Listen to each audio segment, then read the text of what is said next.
Coucou tout le monde, j'élimine un peu ce fil là du milieu, voilà, tout va bien. Je voulais vous montrer comment faire des anneaux, une chaîne, etc. Alors, vous embêtez pas à la faire hyper précise, c'est un vieux truc qui est censé même être rouillé et tout, c'est un fantôme, hein. Je vous montre. Soit vous faites un anneau à la fois, vous trouvez un truc rond, alors bon exemple, le mien est pas rond, mais on va dire que c'est bon, à la taille que vous désirez, et vous coupez, il faudrait une pince coupante meilleure, mais je sais pas où elle est, la meilleure. Et à la fin, voilà, vous fignolez un peu, et voilà, vous avez un anneau. Donc vous en faites deux, le troisième, vous le fermez pas, vous jointez vos deux, etc. Puis après, chaque fois, vous jointez avec le reste de votre chaîne. Ok? Autre solution, mais je sais pas si avec cette pince coupante là, je vais y arriver. On va essayer. Ça, c'est la solution quand je faisais des petits anneaux. Alors là, ça va être difficile parce que ça fait mal aux doigts. Là, pour commencer, ça fait très mal aux doigts. Voilà, on va le courber dans l'autre sens, ça ira mieux. Voilà. Et vous commencez à un bout. Et petit à petit, vous enroulez. Et franchement, quand on veut en faire beaucoup, ben, c'est quand même mieux si ça marche. On va voir, hein. On va voir si ça marche. Tout va être lié à la qualité de la pince coupante. Et celles-là sont pas pratiques parce qu'elles ne coupent pas au bout. Voilà. Et vous faites autant de tours que vous avez besoin d'anneaux. Allez. Quand on fabriquait des antennes pour les CB, il fallait enrouler comme ça pendant des heures. Puis il fallait être super précis, puis il fallait que ça se touche, puis il fallait... Oh,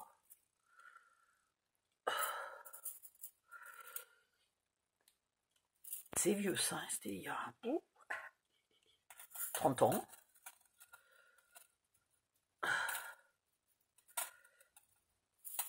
Voilà. Et une fois que vous avez fini, alors vous le sortez. Ah, j'ai peut-être tellement bien serré. Voilà, non, tout va bien. Ça se fait. Et là, je vais quand même regarder si je trouve pas une autre pince coupante. Il faut une pince coupante qui coupe là au bout, pas ici. Non, j'en ai aucune. C'est quand même pas croyable ça. Bon, c'est pas grave. Vous commencez là où vous avez le bout et vous coupez. Non, mais c'est pas possible. Je vais pas y arriver parce que la pince coupante est pas possible. Voilà, c'est pas possible avec une pince coupante comme ça. Merde, c'est con. Où sont les autres pinces coupantes? Non. Est-ce que c'est là le tiroir des pinces? Oui. Qu'est-ce que j'ai là-dedans? Si j'avais la chance par le plus grand des miracles d'avoir la bonne pince coupante là-dedans. Bon, ben déjà deux qui sont mauvaises et la troisième qui est mauvaise. Voilà. Ah, j'en ai une collection, mais c'est pas les bonnes.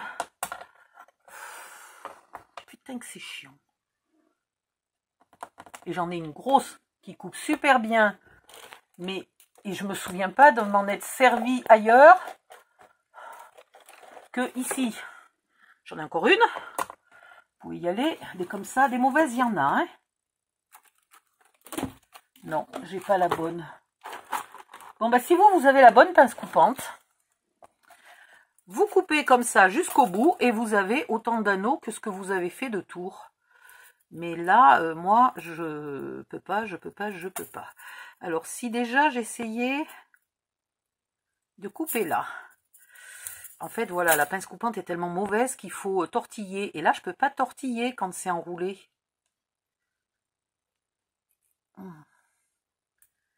Merde, quel chienlit.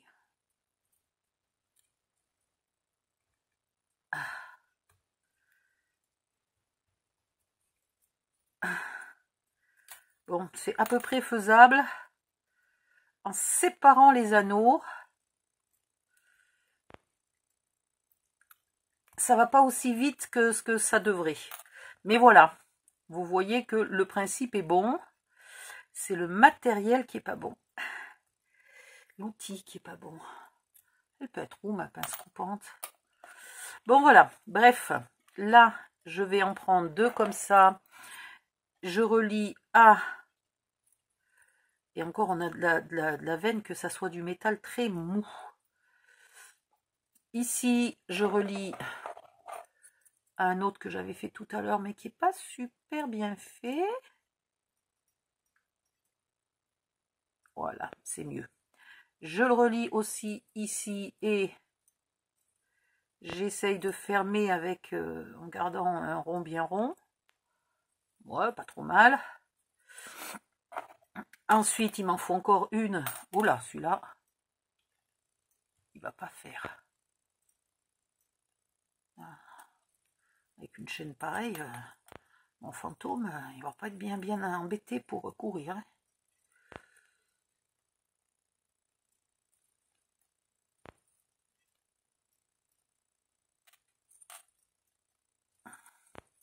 Voilà. Donc vous allez faire une chaîne qui puisse aller. Donc là, normalement, il a ses petits yeux. J'aime bien quand même lui laisser ses petits yeux. On sait où on va au moins. Il n'a pas les 2 yeux de la même taille. J'ai dû perdre un œil. Je vais lui refaire des yeux avec un die de Karen Burning-Stone. Ça sera quand même plus joli. Donc je voudrais lui faire la chaîne qui s'accroche à peu près ici, qui vient par là. Là, qui pendouille jusqu'au sol. Et au sol, attention que je ne donne pas des coups dans le téléphone.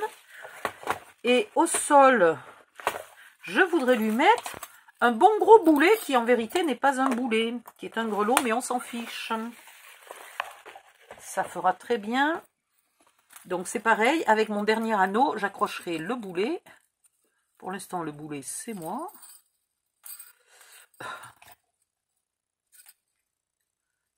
C'est mon chéri, quand je fais une connerie, il me dit pas oh t'es bête, ou il me dit mais c'est pas possible, il y a un boulet. Voilà.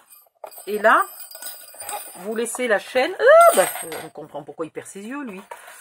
Vous laissez, une fois qu'elle est accrochée ici, vous laissez pour que la chaîne, elle puisse traîner par terre. Voilà. Et vous avez un fantôme avec un boulet et tout et tout. Et voilà. Donc, j'ai retrouvé mon encre. Il était temps. Il me faut une mousse noire. Non, ça c'est bleu. Voilà. Et là, vous ancrez. Donc, je ne le répéterai jamais assez. Cette encre, elle est géniale. Parce qu'elle est noire, mais en même temps, elle est grise, gris foncé. C'est pas de l'encre noire pour tamponner une adresse dans un bureau, quoi. Celle-là, elle est vraiment pour le scrap. Elle est bien. Elle est vraiment super. Et si vous n'avez pas fait la boîte en noir, que vous avez fait la boîte en blanc, vous pensez de l'ancrer aussi de partout. Et voilà. Le fantôme, il a ses habits un petit peu salis.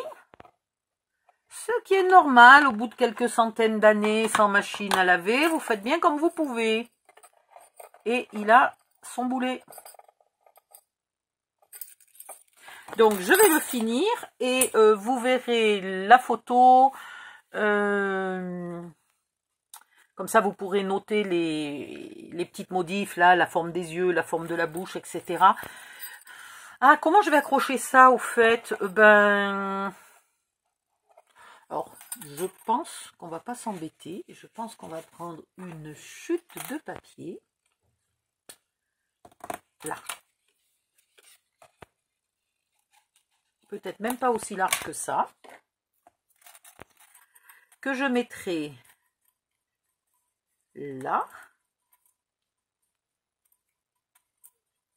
Et que je collerai sous, le plus possible dessous, là, pour qu'il y en ait un petit bout qui dépasse. Ou carrément, carrément caché dessous pour qu'il n'y ait que l'anneau qui dépasse. C'est encore mieux, hein. À vous de voir. Donc là, l'anneau est un peu long. Donc je vais en mettre une ici.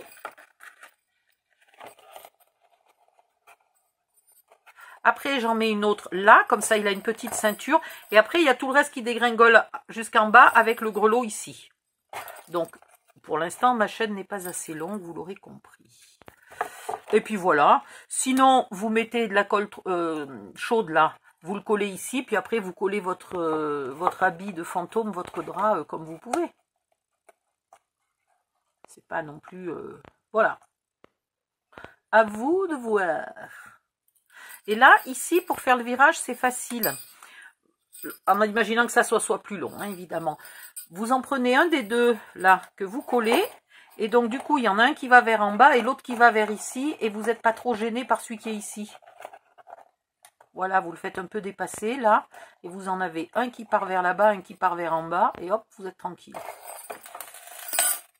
Bon, il faut lui faire des yeux. Il faut lui faire tous ces anneaux. Il faut faire tous les côtés, les déchirer en bas et tous les ancrer, les arrondir en haut. Et puis, faire un dessous, là. Un dessous, donc 8,5 par 8,5. Là, ici, 9 par 9, là 9 par 9, puis voilà, là 9 par 1,7, tout le tour, et à l'intérieur pareil, 9 par 1,7, et puis aussi décorer l'intérieur, alors blanc si vous avez envie, une autre couleur si vous avez envie, vous faites bien comme vous voulez, c'est vous le chef. Ça peut être du gris clair, puisque c'est un fantôme après tout, ça peut être du gris clair. Et moi, je vais me faire une collection de pinces tout à fait inutile pour aujourd'hui. Voilà, hop là. Allez, les pinces dans la boîte. C'est pas une boîte, c'est un, comment ça s'appelle, un pot à crayon, un pot à outils. Et puis, je vous laisse. Et je vous refais une petite vidéo de présentation, comme ça vous verrez les petites idées de déco. Je vais finir la boîte araignée et la mettre aussi dans la vidéo de présentation. Voilà, bye bye, à bientôt.